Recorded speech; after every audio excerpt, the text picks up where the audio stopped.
அஸ்ஸலாமு அலைக்கும் மக்கா. இந்த ரூ. 3000 பணத்தை பார்த்தோன்னே கண்டுபிடிச்சிருப்பீங்க என்ன பண்ணேன்னு. நம்ம காசு வாங்க எங்கே வந்திருக்கோம், நம்ம சொந்த ஊருக்கு தான் வந்திருக்கோம். இப்போ இது சொந்த ஊரில் தான், என் சொந்த ஊரில் தான் இந்த எல்லாமே இவங்கெல்லாம் இருக்காங்க. என் சொந்த ஊரில் கிடக்குங்க தான் இவங்கெல்லாம். சரி, நம்ம மாடெல்லாம் பார்த்தோமா வச்சவங்களாம் அப்புறம் விசிட்டை போட்டு நம்ம ஊரில் பாலம் ஒன்று கட்டினாங்க மக்கா. கட்டும்போது நம்ம ஊரில் இல்லை, நம்ம இப்போ இருக்கிற ஊரில் வந்துவிட்டோம். அதனால் அதையும் பார்த்துட்டு அப்படியே நம்ம மாடெல்லாம் பார்க்கலான்னு போனால் புதுசாக ஒரு குட்டி மக்கா. அது என்னன்னா சந்திரமுகி படம் மாதிரி கச்ச கச்சா மாதிரி சுற்றிட்டு இங்கிட்டு போனால் அங்கிட்டு ஓடுது, அங்கிட்டு போனால் இங்கிட்டு ஓடுது. நம்ம கண்ணுக்குட்டி சொட்டுக்கொண்டு பார்த்த மக்கா. இதையை திடீர்னு பார்த்தா இவ்வளோ பெருசு வளர்ந்து நிற்கிது.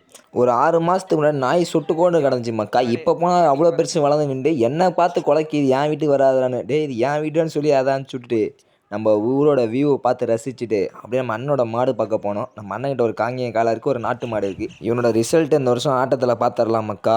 அதுக்கப்புறம் நானே திடீர்னு தான் மக்கா ஊருக்கு கிளம்புனேன். ஏன்னா திடீர்னு தாத்தா ஃபோன் அடித்து இது மாதிரி டோக்கன் வாங்கிட்டேன்ப்பா, வாப்பா பொங்கல் காசு வாங்கிட்டு போனாங்க. நானே திடீர்னு சம்மந்தமே நம்ம ஊருக்கு கிளம்பி போயிட்டேன் மக்கா. அதுக்கப்புறம் ஊர்லேருந்து தரமான அப்டேட்லாம் கொண்டு வந்திருக்கேன். அடுத்த வீடியோ வர வரையும் காத்திருங்க.